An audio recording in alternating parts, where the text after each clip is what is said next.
Okay, thank you for bearing with me on this, and thank you for writing your response.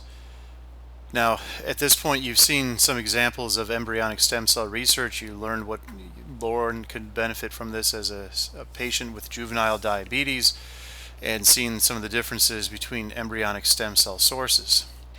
Again, I realize this is not part of your notes, but I do want you to jot down some ideas because at that point, the big discussion every day that summer of 2001 was what was President Bush going to do regarding stem cell research?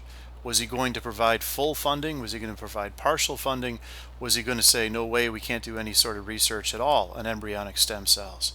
And you bet that that made a big difference, not only to the patients that were seeking treatments eventually from embryonic stem cell research, but also to the scientists that wanted to be doing this research too. So people like Jamie Thompson at UW-Madison, who had developed this process to start the research, now waiting to see if there'd be federal money available. Money from taxes, from you, from me, to be able to pay for this research. Now, federal funding is not the only funding that's available. There's still private money and there's still state level funding and everything, but federal funds are a huge source of money for scientific research. Most scientists don't pay for the funding of their research out of pocket. No scientist really does. And so they're looking for money from outside sources. Private foundations can provide money, and so can the federal governments, like the National Institutes of Health, provide a huge amount of money every year for scientific research to happen, unless there's a ban on that type of research. So in 2001, federal funding was limited to stem cells already made from leftover blastocysts. No new human embryonic stem cells could be produced. Essentially, what President Bush said was, look, we already have these stem cells that were made from these leftover blastocysts. I don't want you making any more, okay? But we can allow funding for those stem cells that had already been produced. I think there were about 19 of them or so. Well, the possibilities of working with only 19 meant that there's a limitation in the genetics that's there within those 19. It meant that at some point those 19 weren't going to work because you can only keep them frozen and keep reproducing them over and over again a certain number of times. This was kind of limiting, but at least a step in a certain direction. He wasn't saying there's no way you can do research at all, but since these leftover blastocyst embryonic stem cells were already here, let's work with those. Then President Obama comes in, and President Obama revises things a bit. The policy that exists from President Obama to today, from 2009, says that federal funds can be used to create new stem cells. So you can create more, but federal funding is prohibited for creation of a human embryo for research purposes. In other words, you can create more from leftover blastocysts because, again, we aren't going to do anything with them anyway. But creation of human embryos through somatic cell nuclear transfer, this therapeutic cloning, is still banned. The idea being that we don't create human embryos, human blastocysts, just to destroy them and do research, regardless of what the benefits potentially might be.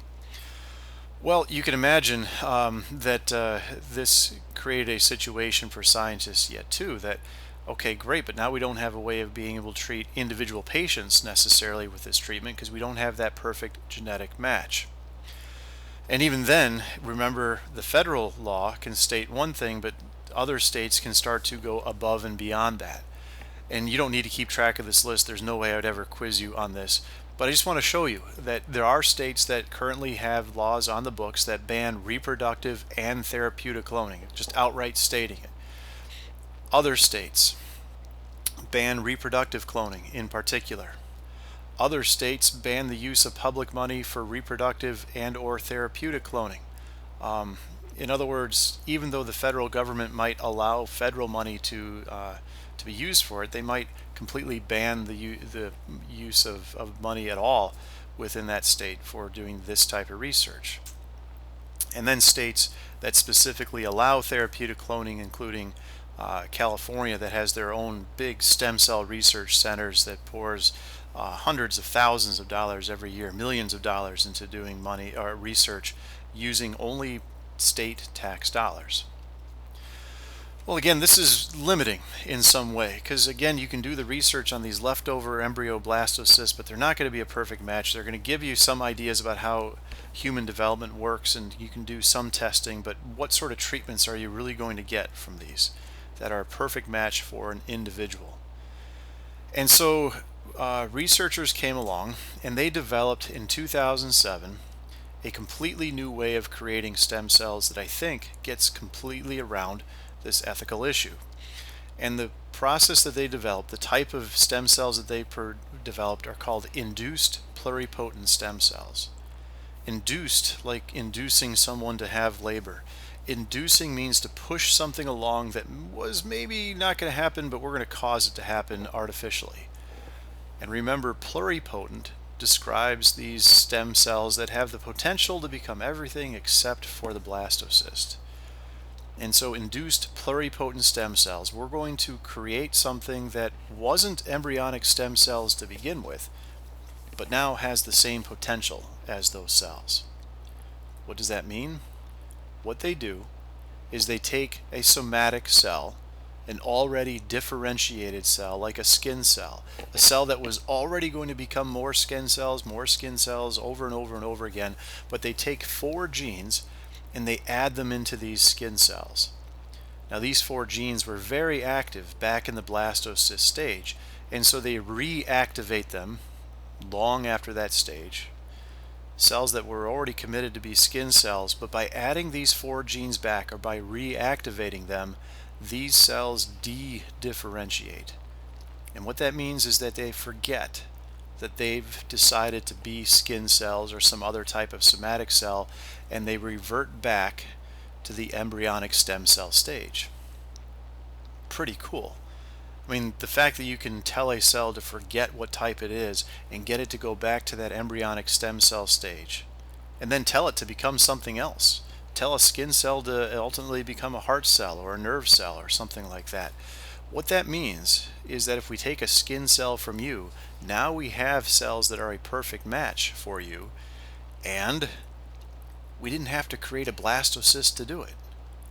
And if there's no blastocyst that's produced, there's also no blastocyst that's destroyed.